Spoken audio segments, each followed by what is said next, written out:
itu bisa mempengaruhi hidup orang banyak ya, nggak cuma penderita aja. Di mana penyakit sistemik itu banyak, kayak diabetes itu banyak. Maka yang dulunya 60 itu rata-rata 40 tahun juga sudah mulai Sudah timbul mengalami katarak. ya.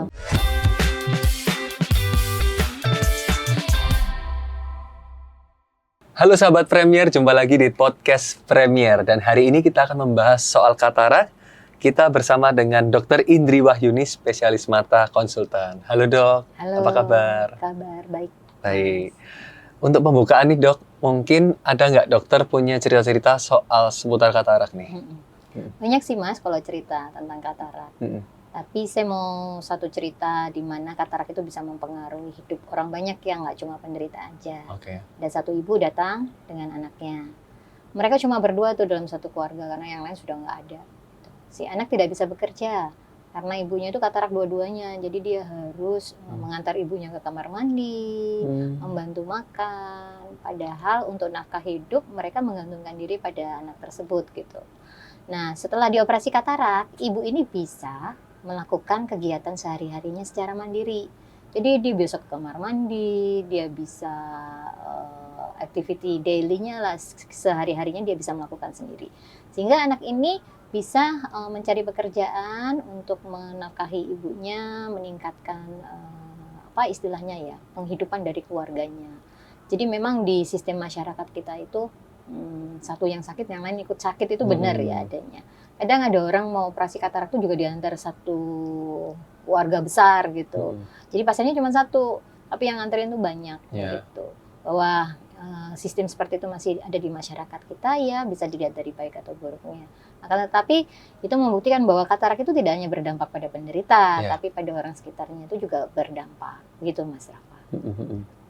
Berarti memang kesehatan mata itu sangat berpengaruh ya dengan kualitas kehidupan ya dok ya. Nah betul sekali. Benar-benar aset yang harus kita jaga lah. Betul. Apalagi juga menyangkut juga tentang keluarga. Betul. Gitu ya dok ya. Nah, jadi, soal keluarga nih dok, apakah hanya orang tua yang bisa mengalami katarak atau usia-usia yang lain juga bisa dok? Ya, yang kita tahu saat ini sebenarnya katarak itu kan taunya, oh ya kalau udah tua katarak udah wajar Betul. lah. Pasti Biasanya kalau usia tua 60 ke katarak. atas ya dok Betul. ya. Meskipun dengan pergeseran sekarang ya, di mana penyakit sistemik itu banyak, kayak diabetes itu banyak, maka yang dulunya 60 itu rata-rata 40 tahun juga sudah mulai timbul katarak. Memang karena pergeseran pola hidup ya. Tapi sebenarnya katarak itu bisa mengenai segala lapis usia. Ada yang bayi baru lahir, ibunya pada saat hamil itu terkena virus TORS ya, tokso, atau kena rubella, sitomegalivirus maupun herpes, anaknya memiliki kemungkinan lahir dengan katarak yang kita sebut dengan katarak kongenital. Kadang-kadang dia nggak cuma katarak aja, diikuti dengan kelainan jantung, kelainan telinga, seperti itu. Nah, jadi itu yang kita kenal dengan katarak kongenital atau katarak pada bayi lah, gampangnya begitu. Kadang-kadang juga katarak itu terjadi pada pasien yang nggak ada apa-apa tuh, kayak Mas Rawa misalnya main bulu tangkis. Terus karena bukan atlet, smash-smashnya itu daerah atas gitu, mainnya nggak aman, mata gitu kena ya, dok, mata gitu. Jadi dia terjadi perdarahan gitu. Terjadi perdarahan hilang, tapi mungkin dalam 1-2 tahun ke depan akan timbul katarak. Itu yang kita kenal sebagai katarak traumatika. Dan yang terakhir memang yang kita kenal katarak senilis atau katarak yang karena faktor usia. Memang karena usianya yang disebutkan Mas Rafa tadi. Jadi itu katarak senilis pada umumnya. Yang terbesar memang masih itu sih Mas. Tapi memang pada anak-anak khususnya ya, pada bayi yang mengalami katarak, kita harus melakukan operasi segera. Harus segera. Ya? Katarak kongenital itu contohnya kayak anaknya salah satu artis kita itu, ya, dia kan mengalami katarak, dioperasi, kemudian memang treatmentnya panjang. Kenapa harus dioperasi segera? Karena kalau nggak dioperasi itu nanti perkembangan penglihatannya itu jadi nggak bagus. Anak-anak kan masa pertumbuhan terutama. Betul. Berbeda ya dengan orang dewasa ya dok ya? Berbeda dengan orang dewasa. Orang dewasa tuh sudah pernah melihat, kena katarak nggak kelihatan. Kalau anak-anak, bila dia dari awal sudah tidak melihat, maka dia akan tidak bisa melihat seterusnya. Karena perkembangan saraf mata untuk menangkap, fokus, dan langsung berhubungan dengan otak juga ya dok. Betul, perkembangannya. Jadi pada anak-anak itu harus dilakukan segera. Tapi memang pada orang yang kita kenal banyak kasus yang kita temui 80% memang karena faktor usia. Karena faktor usia. Betul sekali. Jadi penyebabnya itu dari bawaan dari lahir, ada penyakit, terus trauma, dan juga usia ya dok ya. Betul. Betul. Nah kalau katarak sendiri ini apakah bisa dicegah dok? Katarak tuh bisa dicegah sebenarnya ya Mas. Akan tetapi kalau sudah ada ya memang harus kita lakukan treatment segera. Pencegahan yang ada seperti begini. Manakala ada anggota keluarga kita yang katarak, dengan kemungkinan kita kena katarak juga bisa terjadi gitu. Nggak semua orang tua itu katarak sebenarnya gitu loh. Tapi kalau kita punya diabetes, penyakit sistemik, maka itu harus terkontrol dengan baik. Karena kalau tidak terkontrol dengan baik, maka kataraknya itu mudah sekali timbul. Yang seperti saya bilang di awal tadi, bahwa mungkin usia 40-an sudah ada kataraknya, sudah memerlukan operasi. Pencegahan itu juga karena faktor penyebabnya sampai saat ini belum diketahui, tapi diduga UV, yang terutama adalah UV, maka sebaiknya pada saat kita melakukan outdoor activity yang terekspos sinar UV langsung, kita bisa menggunakan kacamata sunglasses yang benar loh ya, yang dengan protect UV yang baik dan benar. Oh, sunglasses pun beda-beda ya dok? Beda-beda sunglasses. Ada yang warnanya hitam doang tapi nggak anti UV gitu ya? Betul. Jadi ini jadi bisa satu podcast beda nih, tips dan trik untuk memilih kacamata. Prinsipnya pada saat kita membeli sunglasses pastikan bahwa UV protektornya itu ada. Dan waktu kita pakai tidak hanya gaya saja, tapi dia juga memang benar-benar berfungsi untuk sebagai UV protektor yang baik dan benar. Nggak melihat harga ya kita melihat fungsi kan di sini. Nah, karena terkait dengan UV tadi itu, bahwa dia diduga sebagai penyebab timbulnya katarak secara dini atau early, maka kita protect. Dan sebenarnya UV expose itu gak cuma kalau kita outdoor activity atau kalau kita main di pantai lagi sunbathing segala macam gitu ya. Tapi juga UV itu kita dapat dari aktivitas kita sehari-hari, komputer, gadget. Oh, gadget juga ada UV-nya ya dok? Betul sekali. Jadi pada saat kita menggunakan tools, alat-alat tersebut, maka kita sebaiknya satu, lampu sekitarnya terang. Dua, brightness-nya mungkin dikurangi.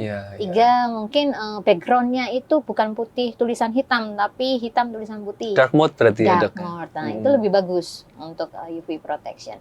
Kemudian kita tidak menggunakannya saat tidur. Yang banyak kan gini, era drakor ya, orang-orang enak ngeliat drakor sambil tiduran. Episode gelap, kadang-kadang sampai pagi. Nah itu yang sebaiknya harus dihindari. Bukan melarang gitu lah, tapi mungkin posisi dan tools yang digunakan serta pencahayaan harus cukup, begitu Mas Rafa.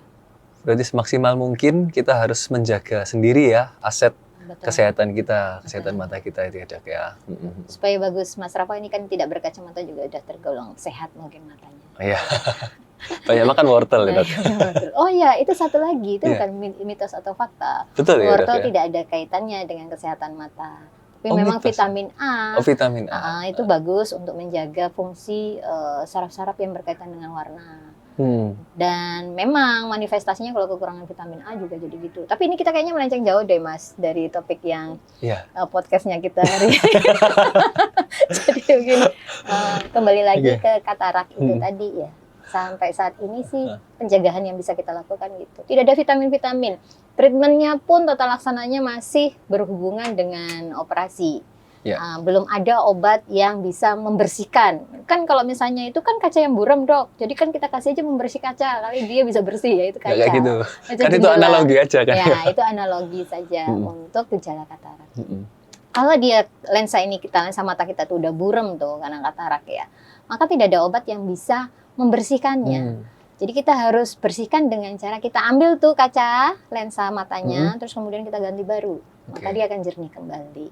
Obat-obatan yang kalau misalnya ada dokter-dokter yang ngasih obat, nah maka itu untuk tindakan pencegahan supaya lensa mata yang mengalami katarak itu tidak bertambah tebal lagi. Tidak bertambah saja.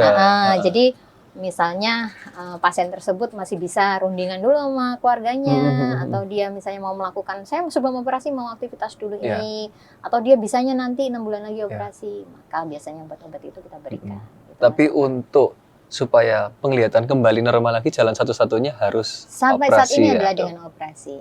Jadi penglihatan akan kembali dengan baik apabila tidak ada komplikasi saraf mata atau lainnya, maka setelah operasi pasti akan memberikan hasil yang maksimal. Kalau dia memang masih tipis, kita bisa tunda tuh operasi kataraknya. Oh gitu ya. Tapi kan semua tergantung kebutuhan pasien. Ada orang yang misalnya dia kerjanya arsitek tuh, terus dia terganggu dengan atau dia misalnya desain produk. Ya, harus detail banget betul, ya dia harus penglihatannya. Nah, itu kan kalau misalnya dia penglihatan warnanya terganggu karena adanya katarak, pastilah sensitivitas kontras daripada warnanya terganggu kalau pada orang katarak. Maka dia membutuhkan operasi segera, tidak ada masalah. Kan dengan teknologi yang terbaru itu kita di sini punya alatnya untuk melakukan operasi yang insya Allah benar-benar safe gitu ya. Jadi itu bisa diatasi, bisa diambil segera. Kalau dulu, zaman dulu, operasi katarak itu kan biasanya nunggu matang dulu, ibaratnya nunggu matang dulu baru bisa dioperasi. Itu cara dengan metode yang lama, dimana metode lama itu juga waktu penyembuhannya lebih lama. Gitu. Karena dia harus buka tuh hampir setengah dari lingkar bola matanya Mas Rafa itu dibuka gitu, terus dikeluarkan, terus dijahit. Jahitan itu memerlukan waktu untuk sembuh. Nah, itu yang lama. Kalau sekarang kan dia dengan teknologi terbaru yang mesinnya kita punya di Rumah Sakit Premier Surabaya, itu dia bisa dihancurkan dengan ultrason. Sehingga yang keras tadi itu, yang lensa yang mengalami katarak itu bisa keluar dari luka yang kecil.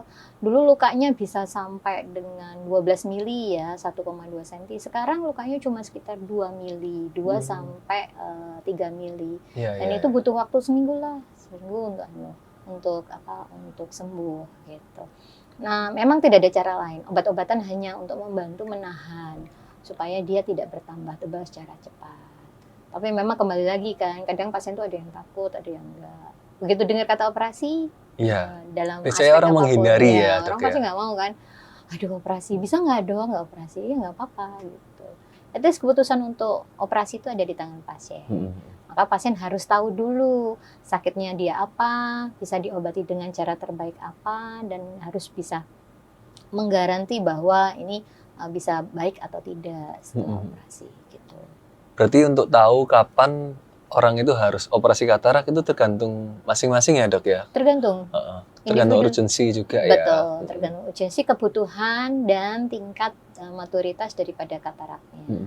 Ada kata terlambat nggak dok kalau misalnya? Ada. Terlalu Kadang lama? orang itu seperti yang saya bilang tadi ya, kan dia takut tuh begitu dengar kata operasi, udah nanti aja. Sampai katarak itu mengalami terlalu matang ya, ibarat kayak buah itu dia terlalu matang, sehingga gampang sekali runtuh dari dahannya kalau buah ya. Kalau katarak itu gampang sekali lensa itu lepas dari penggantungnya. Operasinya menjadi semakin kompleks karena tuh lensa nggak tergantung di tempat sebenarnya, tapi dia sudah mulai lepas dan goyang, maka alat yang kita butuhkan lebih banyak. Dan otomatis waktu operasi sedikit lebih lama daripada biasanya yang hanya 30 menit, dia jadi lebih lama, lebih panjang. Dan itu juga termasuk waktu penyembuhannya juga. Jadi waktu penyembuhan apabila udah kasep ya, bahasanya orang kita kan kasep ya, kalau udah terlambat itu memang akan berbeda dengan yang dilakukan operasi pada waktunya gitu Mas. Jadi sebenarnya jangan tunggu, kumpulkan informasi yang cukup, terus putuskan di mana kita mau melakukan operasi, apakah tempat itu aman, memiliki dokter yang terpercaya atau alat-alat yang dengan tingkat keamanan yang tinggi. Gitu ya dok ya. Berarti bisa dibilang lebih dini lebih bagus ya dok ya? Better ya, sebenarnya waktu yang pas itu tidak berarti tengah-tengah ya Mas Rafa. Nggak terlalu tipis kataraknya, juga tidak terlalu tebal gitu. Dan itu apakah setelah dilakukan operasi itu pasti tidak akan katarak lagi? Itu pasti tidak akan katarak lagi karena lensanya sudah bersih, kita pasang lensa baru di dalamnya. Terus biasanya dia akan bertahan seperti itu. Tapi ada beberapa kasus, mungkin sekitar 10% dari beberapa orang yang mengalami reaksi antara lensa yang kita pasang tadi, lensa buatan tadi, dengan tempatnya atau kapsulnya. Maka kapsulnya itu jadi menebal, yang kita kenal sebagai after katarak. Tapi kalau after katarak terbentuk, perlu operasi lagi nggak? Itu nggak perlu sih sebenarnya, cuma perlu laser saja. Dan itu tidak perlu masuk, istilahnya itu tidak membutuhkan waktu yang lebih lama sama seperti operasi katarak pertama. Dilakukan tetaplah yang namanya tindakan kedokteran itu pasti dilakukan dalam kondisi steril. Jadi orang yang memiliki katarak itu cuma perlu operasi 1 kali ya seumur hidup ya berarti ya dok? 1 mata ya, operasi 1 mata itu 1 kali saja. Selama dia tidak ada komplikasi yang terjadi.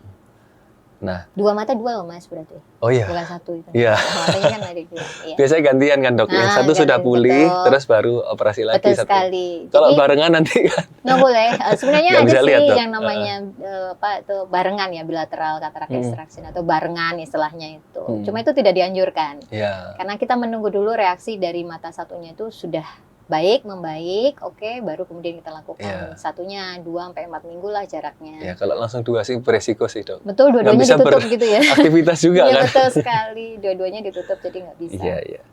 Apakah ada hubungannya katarak dengan gangguan penglihatan lain dok? Misalnya seperti glaukoma Oh ya, atau jadi glaukoma itu bisa jadi dia menderita. Satu orang tuh kadang nggak cuma satu katarak kok. Kadang-kadang dia ada glaukoma sama katarak, atau dia misalnya ada pembuluh darah retina karena diabetes bocor dengan katarak. Nah, adanya glaukoma menyebabkan katarak itu mudah terbentuk. Dia dulu saya cuma glaukoma aja dok, sekarang kok saya ada katarak ya. Karena glaukomanya itu kan mengganggu sistem metabolisme lensa yang ada di dalam, sistem dalamnya mata, sehingga katarak itu mudah terbentuk. Atau kalau dia pas lagi misalnya lensa mata yang mengalami katarak nggak dikeluarin, nggak dioperasi yang seperti Mas Rafa tanya tadi, dia juga bisa jadi glaukoma tuh. Karena dia kan menghambat tuh airnya keluar, jadinya dia tekanannya tinggi terjadi glaukoma. Jadi bisa glaukoma dulu jadi katarak atau katarak terus terjadi glaukoma, begitu Mas. Gitu ya dok ya. Wow, hari ini pembahasannya banyak banget ya dok ya. Thank you sudah bermanfaat banget. Sama-sama Mas. Sharingnya. Kira-kira untuk penutup ada pesan untuk sahabat Premier di rumah? Oh ya, katarak itu bukan suatu hal yang ditakutkan. Sudah banyak terjadi. Memang lebih banyak terkait dengan usia. Deteksi dini itu akan meningkatkan keberhasilan daripada pengobatan maupun operasi dari katarak. Maka jangan ragu untuk memeriksakan diri Anda manakala Anda merasakan atau mencurigai adanya katarak tersebut. Gitu. Terima kasih Dokter Indri buat waktunya. Sharing-sharingnya pasti berguna banget buat sahabat Premier di rumah. Iya. Baik sahabat Premier, demikian episode kali ini mengenai kesehatan mata. Jadi jangan lupa jika misalnya sahabat Premier ada kendala keluhan-keluhan soal mata, bisa langsung menghubungi di RS Premier Surabaya. Baik, sekian dulu hari ini. Sampai jumpa di podcast Premier selanjutnya.